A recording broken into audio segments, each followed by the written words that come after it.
Welcome to the Agents Lounge podcast, where we talk all things real estate with the industry's top performers. Join us as we dive into the inspiring journeys of successful agents and uncover the secrets to their success. Whether you're a seasoned agent or just starting out, we got the tips and tricks to help you navigate the world of real estate. Brought to you by Integrity Comfort Solutions. So grab a seat and join us in the Agents Lounge. And welcome back to another episode of the Agents Lounge podcast here in San Antonio, Texas, and sponsored by Integrity Comfort Solutions. My name is Marco Salinas, and I am your host for today. And I have my co-host, Mr. Francisco Bermudez Jr., the owner of Integrity Comfort Solutions. Say hello, Francisco. Hey, everyone. Good afternoon. Good morning. Good morning. Good afternoon, San Antonio, right? Yes. And joining us today on the Agents Lounge, we have someone very special, a very special guest. We were actually just doing like a pre-practice recording, and we were having a lot of fun before we ever even hit record. So I know this is going to be a lot of fun. Great information. Miss Katie Lee. Yes. Right? Miss Katie Lee from High Level Capital. High Level Capital. High Level You got Capital. it. All right. Thank Good you stuff. so much, Marco and Francisco, for having me. I'm so happy to be here today. That is so awesome. We are so excited to have you here joining us. And I know you've got a really cool story, right? You've Yes, been through some sir. cool things. As a matter of fact, technically, we're supposed to be calling her Dr. Katie Lee because she is a doctor. She's a doctor of chiropractic. Yes. How do you say it? Doctor of chiropractor? Chiropractic. Chiropractic. Okay. Doctor of chiro. See, I wouldn't last a day in that school.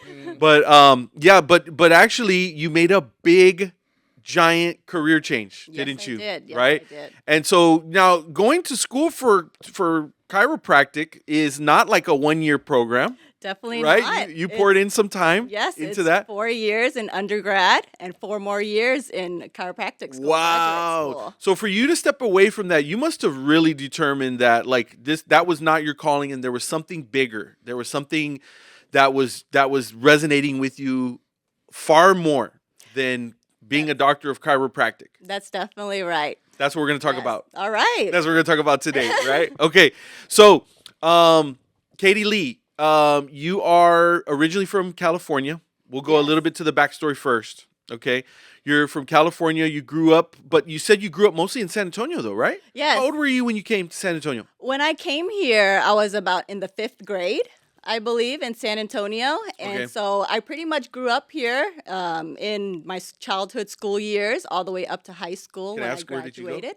High school, I went to Health Careers High Health School, Careers, okay, where you we had see. to get accepted. Yes, Yes. absolutely. So, Yep. so from there, also led into my career in medicine, right? Chiropractic. And I left San Antonio to go to Austin Okay.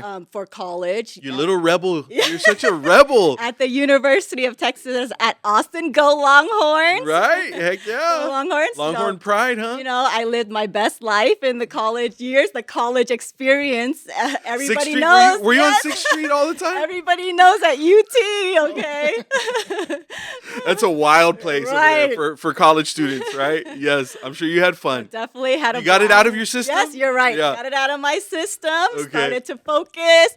Moved to Houston, where I attended Texas Chiropractic College for Okay. 4 more years. Yep. Graduated with my doctorates at 26 in 2010. Wow, that is so awesome.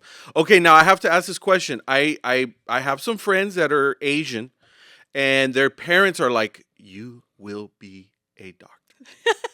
Especially the dad. And so tell me about the heart attack that happened with your family when you announced that I don't think I want to be a chiropractor after all. Can you tell us a little bit about that story? Yes, well, you're right on the money. All these stories that you hear about the Asian American child with immigrant Asian Yes, parents, right? that's right. That have very strong traditional cultures Yes. in Vietnam. My parents are the exact same way. Of course, they immigrated here to America for a better life and course. to open the doors of new opportunities for us, right? That's right. For us to be able to live that American dream. And of course, they pushed us hard in education. Huge. So definitely from their sacrifices, I, felt the need to kind of repay them for their Right. sacrifices, right? Yes. I owe them. Right, I owe them right. so much for all the sacrifices that they made coming over here, starting in a foreign land without having no money, not even knowing a word of English, right? Yes. And yes. building their way up to be able to give us these opportunities. Yes. So I definitely followed that path. The Asian American dream for their Asian child, right, Yes. is being the doctor, And being the medical, lawyer, yeah, right? Medical or lawyer, So- always. Yeah. So if your child's made it to become a doctor or lawyer, you made it. Like That's right. you made it. That's right. All of our work paid off. Right, She's correct, a doctor correct. now. Yes, So exactly. I did do that. I went to the top schools, made the highest grades, graduated with my doctorates at 26, right? Yep. And initially, after graduating, the plan was always to open my own practice Yeah. and eventually scale it, right? Of course. But soon after graduating medical school, I met the love of my life, then unexpectedly getting pregnant with twin girls, Okay. right? So life- Hi, Chloe and Kylie. So life started happening pretty Correct. fast after So- college, is what you're saying. Yes. So after that, I had to actually put a hold on my career. Okay. And that kind of threw us into a financial struggle. Sure. So we went through a lot of hardships. Sure. Went through a lot of hardships. And soon after having my girls, my husband and I were in a terrible accident Okay. that left my husband pretty much fighting for his life. Oh my gosh. Yes. Wow. And luckily, I came out without a scratch. Okay. But his recovery process was a very long road, right? Wow. Yes, and so we definitely hit rock bottom. I see. From there, we knew that we wanted to rebuild our lives, Yeah. right? Yeah. But we just didn't have a clear vision or a clear plan. Sure. So one day, we just got up, we packed our life up in boxes, and we made the decision to move from Houston back to San Antonio to be closer to my family. Sure. And actually rely on that family support Yeah. to be able to rebuild our lives. Exactly. Yep. Yes. Exactly. So after moving to San Antonio, we are always entrepreneurs at heart. We have the entrepreneurial mindset, Yes.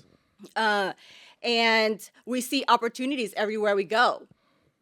So without having any prior experience in the hospitality industry whatsoever, we pretty much made a reckless gamble, right? We invested all of our life savings into opening a Cajun seafood restaurant. Wow. Yes. And we made countless mistakes. We worked 100-hour work weeks, Oh. many sleepless nights, Can only no imagine. days off, right? And we were Oh. just straight grinding because failing was not an option for Sure. us at this point. Right. So I would say with 90% hard work and just about 10% of pure luck, slowly our restaurant began to flourish. Wow. And from there, we didn't stop. We now expanded to a chain of 5, No kidding. implemented with 3 bubble tea stores. Wow. So about 8 locations all over San Antonio. That's happening right now? That's happening right now. Oh my gosh. Yes. Wow. You know where we're going after this, right? Bubble tea. Bubble tea time. Yes. Espresso. Can you tell us the name of the restaurant? Yes, the restaurant is LA Crawfish. Yeah. LA Crawfish LA is you guys? Crawfish is That's a franchise? Yes, it is. Okay, a so you bought the franchise. franchises in Yes, San Antonio. Yes, and Oh we my actually own gosh. and operate the locations. That are here in San Antonio. Yes, our regional developers as well in San Antonio. Wow, no kidding. And the bubble tea store is Gongcha, best bubble tea in San Antonio. Not being biased. Gosh, I've heard of that too. 4? Yes, Yeah, Yeah. how many locations? three locations on the bubble Oh tea my store. God. Wow, Yes. I've seen that. Yeah, I've all seen that. right. I didn't know that was 81 y'all. and 1604, right? Yes, we do. Wow. We like 1604. Yes. I've never been to it. Well, like I said, I'm taking you. And after opening all these businesses, of course it's successful. Right. But then we started, seeing our girls growing up, right? They're 12 years old now. And we definitely want to take a step back and gain more time freedom because the restaurant industry is grueling and it's just long hours, period, right? Yes. Anybody involved in the hospitality industry know this. Yes. So we definitely want to move in a way where we are more present. Sure. We're able to build more memories with our children, right? Right. Yeah, of course. Because I feel like we don't have many years left. They're 12 years old. I mean, this year, Dad just got demoted from dad to bro, right? Right? Hey, I'm still winning because I'm still mommy, okay? Yeah. But I don't know when I'll get demoted. Your days are Yes, numbered. I know. I'm counting the days. I'm scared. Oh my God. I'm Yes, scared so- too. Yes, so that's Wow, definitely poor Dad. Yeah, that's definitely what channeled us into real estate. I see. I Yeah. see. Yeah. Wow. Okay. So we got to pause for a second. 'Cause Yes. I didn't expect Yes. that incredible of a story in your introduction. I'm like, so this girl went to college to be a doctor, actually graduated, became the doctor, then got into the accident. Her husband, cheated death. Yes. Come to San Antonio. And she's like, I know you almost died, but I need you to get to work and run a restaurant after you just almost died like a year ago, probably like less than a year. Yes, I think it was over just about a year, and he was still recovering. And you literally were like, get in that Right. kitchen. Well, and actually, it was his idea and his Okay. vision. Okay. He's pretty much the quarterback, Yeah, and yeah. he passed me the ball, and I take it, and I'm the line back, and I just my run gosh. with it. Yes. And so you guys were literally like living practically at that restaurant when you were first starting it. That's definitely how Day in and exactly day how out. I would describe it. It's something that you built from the ground up. It's your baby. Right. As owners, it's hard to take a step back. Yes. So we pretty much worked every day for about 3 years straight before we were even comfortable enough to take a day off for ourselves. Oh my But even gosh. taking a day off, we're still freaking out. Right. Is the restaurant okay? Checking the cameras Right. so of often. course. Yes. Yes. so- Yes. But you know what? That has a lot to do with that Asian immigrant work ethic. Knowing, again, always being mindful of what your parents went through, right? Making sure that you're saying everything we do will not be in vain, mom and dad. Don't worry, right? Right. We're aware of what you went through, and we're going to put our heart and soul into whatever it is that we're doing to give it our best shot. And you literally were like, we don't know what we're doing, but just through hard work, you made that restaurant work. Right. And that brings me back to what you were saying about how freaked out my parents were when the career change happened. Yes. Of course, it was devastating for them when, after medical school, we plummeted into a dark place. Sure. So, but they still supported me through it. And I feel that because of that, it helped us actually stand up again Sure. and become stronger because of it. Right. We turned our pain pretty much into power. Yes. And now our power into purpose. Yes. And I've yes. always, lived by that. Sure, sure. That is absolutely Yes. amazing. That is absolutely amazing. So once you guys got these restaurants kind of up and running and you finally how old were the girls when you were going through that first 3 years? So the first 3 years, they were probably about 2 years old when the restaurant my- started. So Yes. not only were you running that thing, but you were raising two little children. Yes, without help. I want to say that my biggest, job in life and biggest accomplishment that surpasses everything I do, like we were talking about, you're like, oh, you do so much, but my most important job is being a full-time wife and mom to my twin daughters. Yes. And we were just talking about how you have 7 kids and Yes. your wife is a full-time mom. She's all It's in. a huge job. Huge. Yes. And I will say the most important, in my Correct. opinion, than any career or any other calling. There's nothing deeper than the calling of mother. Yes, you're Right. right. And, something that my mom always instilled in me when, we've got busier, right? We became more successful, where the businesses are thriving. She always never ceases to remind me every few months when I'm getting busier that You need to make time for your children. You need to, because no matter how successful you become in life, Yes. if your children are not successful in a way of being a good person, Sure. right? That's right. Their Because you character. took the time Right. to spend with them, and you took the time to teach them those values. Correct. Then it doesn't matter how high you got in life, you still failed. That's right. So That's I've 100% always lived by that, and that is what I took moving into the direction of real estate. Yeah. Where gaining more time freedom Yes. for us as parents was our biggest goal. Yes. Yes. Now, where do you think that your husband, because he's away on a business trip, Yes. right? He was supposed to be here. We were going to go back and forth, but now you're representing the whole Yes, crew today, yes. right? But where do you think your husband's vision for real estate came from? Did he read a book? How does he understand this concept of maybe because a big part of people going into apartments, family is the passive income, Correct. right? And so where do you think where did that come from? All right. So it came from our goal for time freedom. Okay, Right? So initially, as professionals and as business owners, when you naturally think about investing into real estate, the first thing you think of is investing into single family rental. Of course. Right? Yeah. So that's the route we took. We bought a single family rental. We saw how stabilized it was, Yep. how it was paying for itself, right? Right. And then we bought a few more, and we kind of expanded and grew it into a large single family rental portfolio. And after scaling it, we kind of took a step back, and it's like the time freedom that we were expecting to gain from it is actually consuming more of our wasn't there. time. Yes. Yeah, it wasn't there. And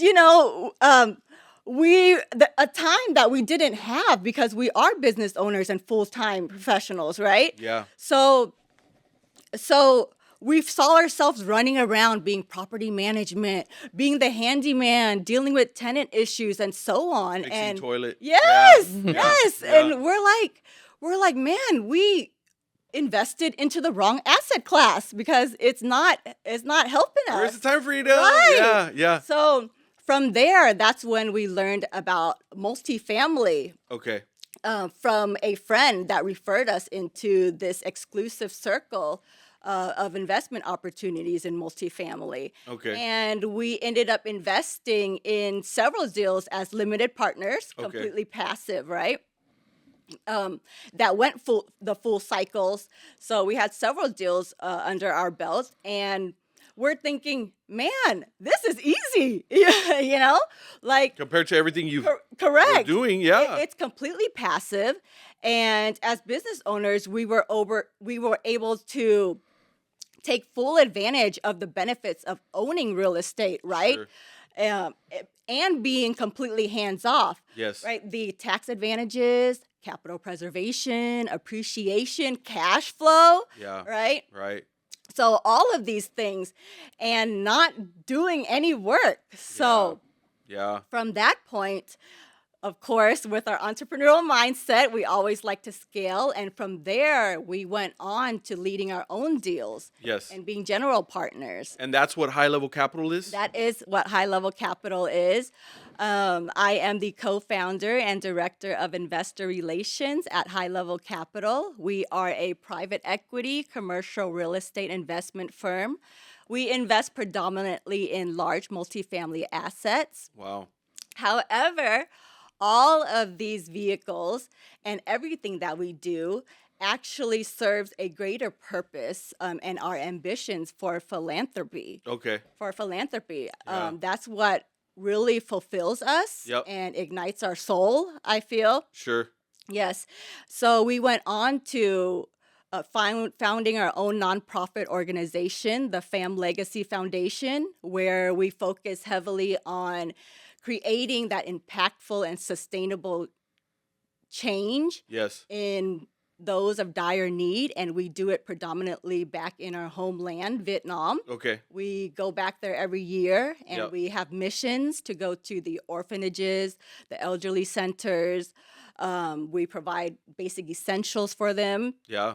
Wow. And we usually go out into those smaller villages, not the main cities. Okay. And it's because nobody really goes out there. There's no plane that lands there. You have to land somewhere close by in the city, and you travel by car, and you travel hours to get into these, villages. Wow. Yeah, so we actually do that, and we actually want to scale our philanthropy foundation in the future, Gosh. and create a bigger impact, Yeah. create bigger change. So, My gosh. yeah. So, All he did was just take a nap. no, I'm very intrigued. And you're over here going overseas. I have a question for you. Of course. I mean, to be an investor in real estate, a lot of people have their professional jobs. They're professionals, doctors, attorneys, school teachers. Can anybody be an investor, or do you need like what does it take, or I don't know, just I'm glad you asked that, Francisco, because I'm pretty sure a lot of people are asking the same question, right? And I asked myself that same question before I even knew anything about multifamily. Years ago, when me and my husband were renting, right? I remember driving by these large, super nice apartment complexes and high rises and asking to myself, who in the world owns these things, Yeah. right? It must be the ultra wealthy class or a hedge fund, right? Or big institutions. But after learning about multifamily syndication, that's definitely not the case. Wow. It's the average people can own these big institutional assets. And that's the beauty of the art of multifamily syndication, is that it's actually the pooling of our capitals and our resources together Okay. to actually be able to buy into these big apartment complexes, see. right? Yes, Okay. and the investors are the average professionals, the business owners, people that want capital preservation and tax advantage. Yes. And the beauty of that is that the investors that invest in it leverage our team's expertise in order to manage these assets for them to be completely passive, and a way for them to basically build generational wealth and a Yes. legacy for their family, right? Wow. Yeah. So then that magic word is syndication, right? Yes. So the idea is, Katie, that you put in, everybody puts on their money into the pool, like you said, right? And so depending on how much you put in, though, that depends on the percentage, I guess, of ownership that you have. Is that how that works? Can you kind of break that down, how that process works? Yes. So basically, usually the most common thing about multifamily syndication or acquiring multifamily assets is that we go into kind of like an agency loan. And now we're seeing that Freddie Mac and Fannie Mae are coming back into the market and actually leveraging about 70 to 75%. Wow. Versus 50% last year, right? But our team usually likes to play it safe, and we don't take any leverage more than 60%. Just to keep it safe. And from that, we raise the rest of the capital through our investors. Okay. Wow. Mm-hmm. That is phenomenal. That is such a crazy concept. But I mean, Yes. it's so this opens the door to just about anybody. Is there a certain minimum that you're gonna need to be able to bring to the table? Like, can you go over some of those basic qualifications in case somebody is listening or watching this and they're like, you know what, I've been looking for something. Of Right? course. First things first is that, people are probably thinking, man, she's making it sound so easy, right? How, nothing can be that easy, right? Sure. So, and a lot of people haven't heard about the syndication structure. It's because, when I didn't know about it, is because you're not connected to those circle of people Sure. that are in the multifamily space. Yeah. And when I say exclusive investment opportunities, it's exactly that. You Okay. actually have to be invited into their investment database to be able to be notified or be invited into these exclusive investment opportunities. Yeah. Right? When our team secures a deal, Yep. when we vet and source it and do all the due diligence, Yep. and we secure what we like to call it a stone cold deal, right? Yeah. That's when we start inviting people in our investor database into joining hands and capital into our deals. And the minimum that our requirement is usually 50 to 75,000. Okay. Yes, So you do that's vet right. them. There's a vetting process. Yes, sir. To Yes, even be sir. able to come to the table.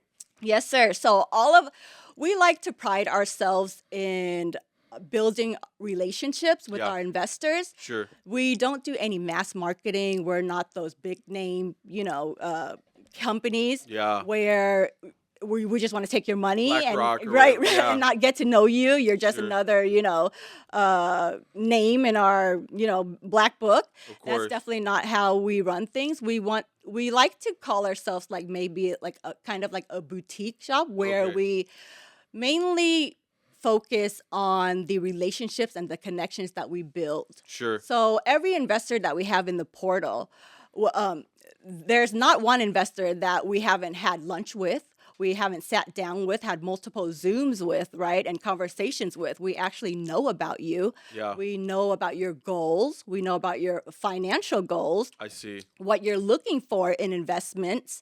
We know what works for you. We even know about your personal life because we actually take the time to nurture those relationships and connections with our investors. That's why our investors are repeated investors in multiple deals. Wow.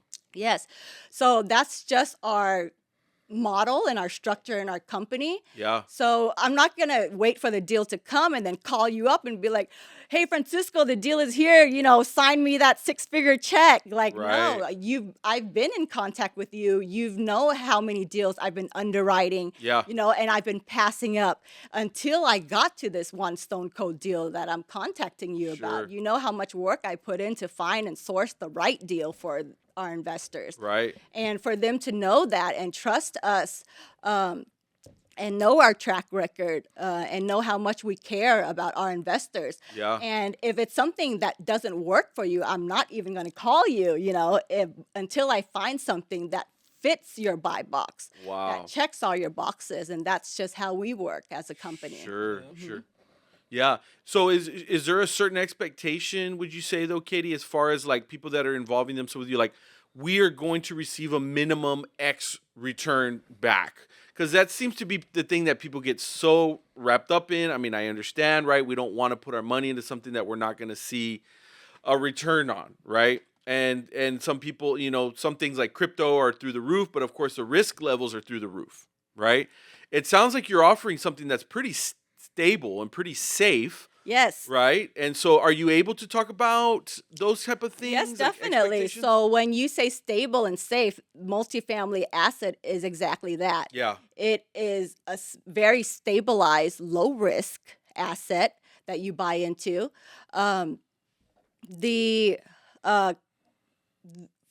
So I always like to say when I'm explaining this to investors or potential investors, when they're asking about returns, right? And they know our track record and they've been in multiple deals before. Yeah. We always like to tell them that past performance doesn't always equal to future performance because, of course, market changes, right? Like Right. we're going through now and the economy right. changes.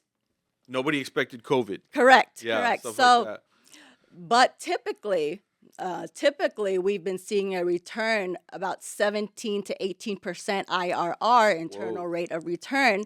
So basically for, an easier, essentially, if you are investing $100,000 into our deal, you're looking at basically doubling your money during the exit. Wow. Now, I would say that that's not too shabby. Man, that is pretty Yes. exciting stuff. Yeah. So is this now kind of you see this as your full-time focus going forward? This is working with this? definitely my main wheelhouse. Yeah. But like I said, it does fuel my passion for other things, and it gives me the time freedom, the financial freedom, and geographical freedom. Yeah. Because we love to travel as a family. We love to explore. Yeah. We've been all around the world, and continue to. Of course, yeah. Yeah. And so, what does your process look like for finding new people that would be interested in this? What are you doing to pinpoint or locate those individuals? So that's a good question.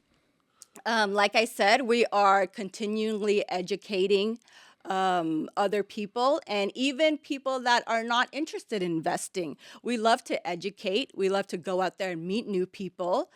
And it's just a way, I call it a feel-good business. Sure.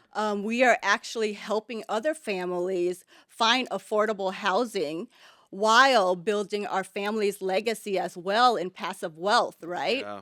Yeah. And I love educating others about multifamily asset because there's so much that people don't know about it, and there's so much opportunities that has only been to exclusive, investors. So I love to meet people. I love to help them. I love to help them meet their financial goals. Yeah. And if what we can do that will help you and your family to build that generational wealth, that's definitely something, that we kind of go all in on. Yeah, that is absolutely amazing. Katie, we're getting close to wrapping up. You have shared some amazing things today on the Agents Lounge I podcast. feel like we can be here another 2 hours. Easily. Very, very easy. Yeah. And we just barely scratched the surface. And you mentioned something about classes when we were doing our BNI Yes. about education. And I know we don't have a lot of time, but can you briefly explain what those classes are about or how you educate people? So we, just like BNI, where I met Francisco at, right, that you guys do local meetups.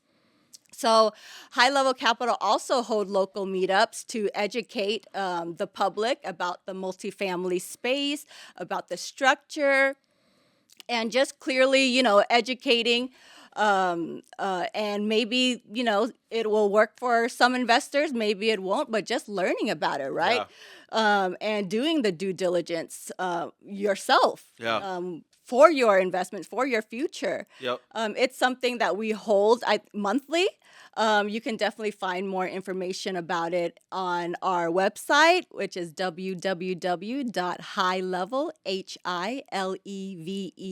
capital.com. If you want to get notified about our meetups, just go on there and fill out, the client portal information, and then we'll definitely send you newsletters, keep you updated on when these meetups are. That is perfect. Yeah. You got anything else? Yeah, I mean, any stories of investors or people that you've seen that you've helped? Would you mind sharing? Yes, so we help a lot of people from all walks of life, right? And I feel like recently we kind of explored tapping into the foreign market, right? Okay. We are already heavily invested in Asia, Sure. Vietnam space already. And just like I said, our purpose is helping people and helping other families open doors for them for generational wealth. And I know the sacrifices that as Asian immigrants, coming to America, I know how hard it is, and people over there are fighting for their family to come to America, to live the American dream and open the opportunities for their children and their generation. Yeah. So kind of tapping into that and learning more about that, if there is a kind of a way for me to help those families, open the doors for them and provide kind of a vehicle for them to come over to America and start, a life and live the American dream. Right. So I recently attended something called EB5 Visa Immigration conference over there to learn about the EB5, and actually investors that are able to invest in real estate in America are able to grant be granted with visas for them and their entire family to come over here. So that's something very powerful. Yes. That we are able to use our expertise and our platform to help families and Sure. generations Yep. and their legacy. So that's definitely something we are exploring. Yeah. And, we just want to continue to create impact, create that ripple effect. That's what we're all about. Yep. That's how we move in life. That's right. Yeah. That is so huge. And so you mentioned that you guys like to travel. Is that probably your main thing that you do with your family when you're not working? Yes. We are big travelers. We travel everywhere. I swear my girls have been to more places since they've been like 5 years Wow. old until, now. Right. Like, we love traveling with them everywhere. We're already setting up so many The next ones? summer Yeah. vacations in the books. Is there anything that really stood out? Location that really like everybody was just like that one's way up there for us. So definitely we all fell in love with Japan. Japan. Yes, Oh, I we bet, yeah. fell in love with it so much that we're actually exploring getting a house out there for retirement Whoa. or something. Yeah, and Yeah. even our kids love it so much. Wow. They even want to go back this summer, which, we're like trying to plan it Yeah. again to go back. What was it specifically? It's just a different world, I would say. The culture, the people. It's just, it's Because just nobody speaks Japanese, right? No, yeah. So you're not like talking with And everybody. and it's so crazy because in Japan, they hardly speak English, so, and we don't speak Japanese. So communicating was really hard, but the culture there and the people, how inviting, how warm, how open, and that everyone was. Yeah. We just really fell in love with the culture, and let alone the food. Sure. Yeah, of course. Yes. And it's a beautiful place. It It's a is. very It's beautiful lovely. place. Yeah. Well, Katie, thank you so much for your time today. You shared some phenomenal things. You have an amazing story. You've been through a lot. You've overcome a lot. You guys are extremely hardworking, and and your passion really shines through in everything that you explained and shared with us. And it sounds like you guys have really found a very amazing opportunity and carved out your own cool little niche there, with what you guys do, helping people to find housing and then helping investors. And like you said, all the legacy wealth. And, there's a lot of cool things that are going on. So you have definitely, your story is like really amazing. Yeah, you really stand out with a lot of these things, and I'm so glad that things have worked out so well for you guys. So y'all continue to do your thing and keep up the good work. Thank you so much for being a guest today. Thank you so much for having me. If I can say one last thing Please. that I'm really excited about is that I am the co-author of a #1 best-selling book on Amazon that's actually being published at the end of this month, called Powerful Female Immigrants Who Inspire Greatness. And in there, I give you glimpses and highlights of my full story. What's even more exciting about that is 100% of the proceeds actually go to a nonprofit that helps victims of human trafficking Wow. in Asia. So it's Gosh. definitely something I'm really excited about. Another big win.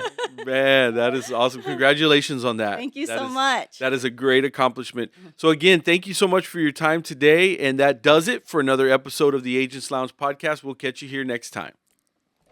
Good job. You've been listening to the Agents Lounge podcast, brought to you by Airtegrity Comfort Solutions. To learn more about the resources mentioned on today's show or to listen to past episodes, please visit agentsloungepodcast.com.